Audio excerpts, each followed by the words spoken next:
ओम श्री परमात्मने नमः। प्रश्न समाज के उत्तर गीता से। प्रश्न 13। क्या धर्म राष्ट्र तक ही सीमित होता है? उत्तर, राष्ट्र, नस्ल, प्रजाति, भाषा, भूभाग, मजहब या संप्रदाय इत्यादि के नाम पर भावात्मक एकता का संगठन है, जो इसी तरह के दूसरे संगठनों से मनुष्य की अलग पहचान बनाता है। राष्ट्र तक आपकी सीमाएं हो सकती हैं, धर्म की नहीं। जहाँ तक यह मानव तन है, वहाँ तक धर्म का राष्ट्र है। उत्तरी ध्रुव से दक्षिणी ध्रुव तक जहाँ भी मनुष्य है, उसके हृदय में जन्म, मृत्यु, जरा व्याधि का भयंकर वेग चल रहा है।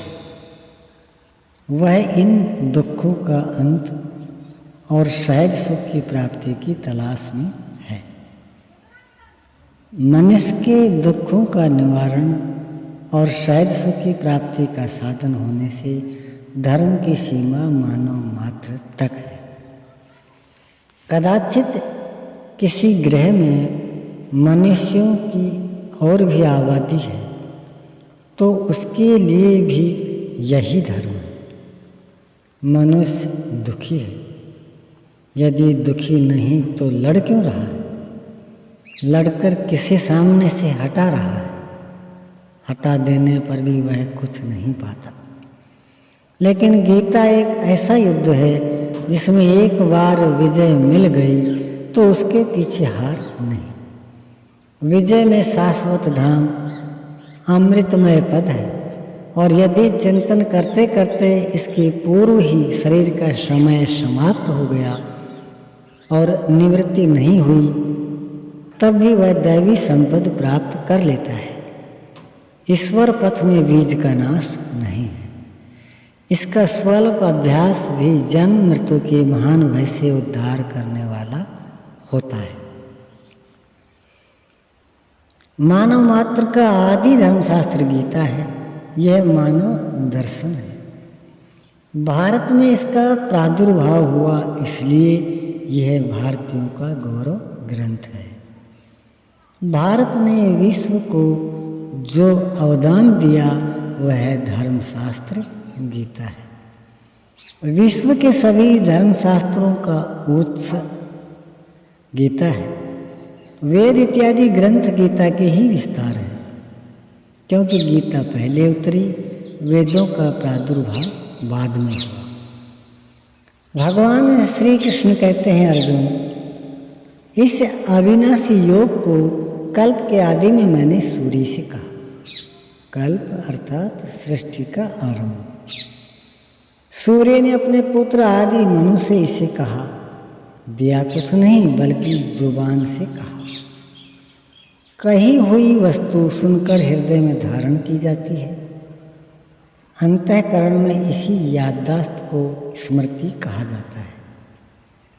मनु ने इस स्मृति ज्ञान को सबके लिए सुलभ कराने के लिए स्मृति की परंपरा दी। उन्होंने इस स्मृति को अपने पुत्र इक्ष्वाकु से कहा।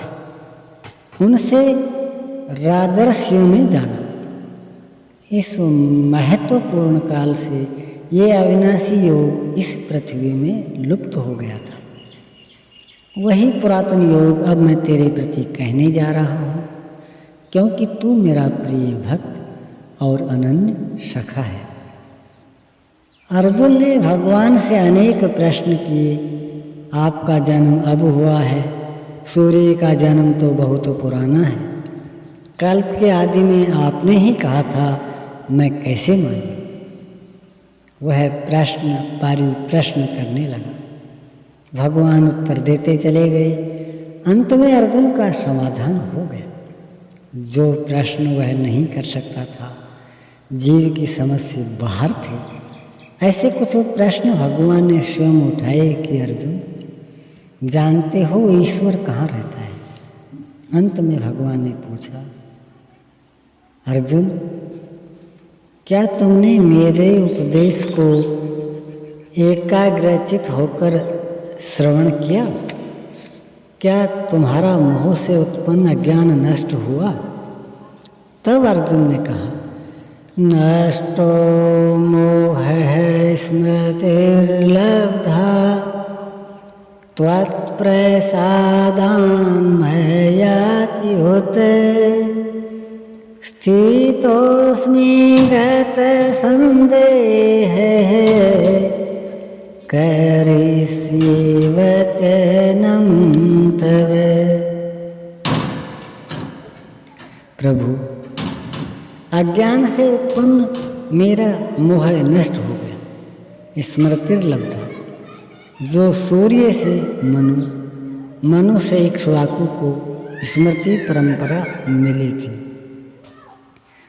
आज मैं उस स्मृति को प्राप्त हो गया हूँ। उस युग में लेखन के साधन सुगम नहीं थे। श्रुत अर्थात सुनो और स्मृत अर्थात याद रखो की परंपरा थी।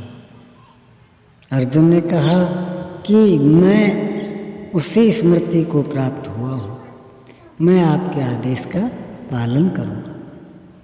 उसने धनुष उठा लिया, युद्ध हुआ, अर्जुन की विजय हुई, एक धर्म साम्राज्य की स्थापना हुई। युधिष्ठिर जैसे धर्मात्मा नरेश अभिषिक्त हुए। एक धर्मशास्त्र गीता पुनः प्रसारण में आ गई। इस प्रकार गीता आपका धर्मशास्त्र सृष्टि के आदि में थी। इक्ष्वाकु वंशज राम के समय त्रेता में थी। इसके पश्चात गीता ज्ञान विस्मृत हो चला तो भगवान श्री कृष्ण ने इसे द्वापर में पुनः प्रकाशित किया। द्वापर में गीता धर्मशास्त्र के रूप में पुनर्प्रतिष्ठित हुई। पुनः इस पर प्रतिबंध लगे कि महाभारत मत पढ़ो, अन्यथा घर में महाभारत हो जाएगा। महाविनाश का ग्रंथ है महाभारत, जबकि महाभारत आपका संस्कृति शास्त्र है। परमात्मा का स्मरण करते हुए खान पान, रहन सहन, जीवन यापन की विधि महाभारत में अंकित है।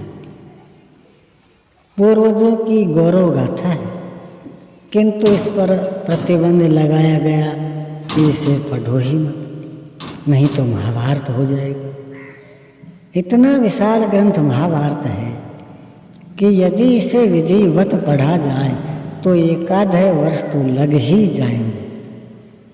इतने में परिवार में कोई घटना दुर्घटना होना स्वाभाविक है। किसी का जन्म होगा या कोई बुजुर्ग वयोवृद्ध चल बसे तो दोष महाभारत पाठ को दिया जाने लगा। महाभारत के अंतराल में भीष्म पर्व में गीता है। जब महाभारत ही प्रतिबंधित हो गया तो गीता कोई कैसे पढ़ता? महापुरुषों ने गीता को महाभारत से निकालकर स्वतंत्र पुस्तक बना दिया। तब गीता पर दूसरा प्रतिबंध लग गया कि यह तो सन्यासियों के लिए है। तुम्हारा लड़का गीता पढ़ेगा तो साधु सन्यासी हो जाएगा। साधु तो लड़का होता, वयोवृद्धों को तो पढ़ने देते।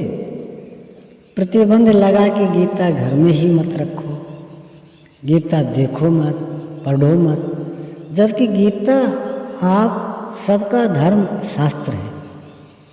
हमारा धर्मशास्त्र और हम ही ने देखे। गीता ज्ञान लुप्त होते ही अनेकानेक धर्मशास्त्र गढ़े जाने लगे, जिसके जो मन में आया धर्म के नाम पर रचना करने लगा।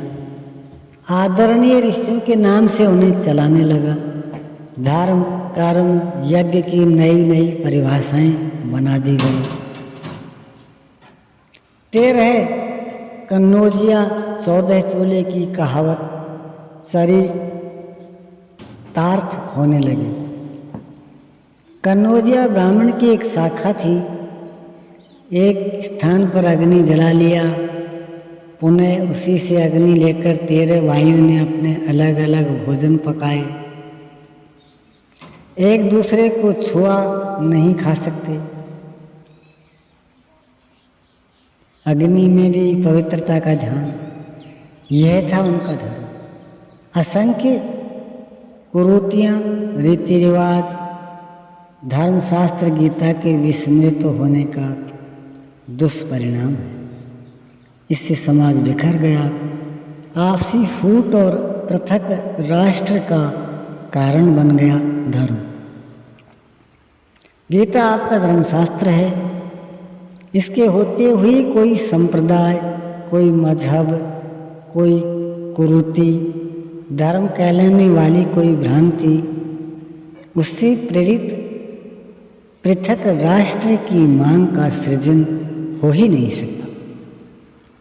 धर्म का क्षेत्र राष्ट्र तक सीमित नहीं है, बल्कि मानव मात्र पर्यंत है। ओम श्री सद्गुरुदेव भगवान की जय।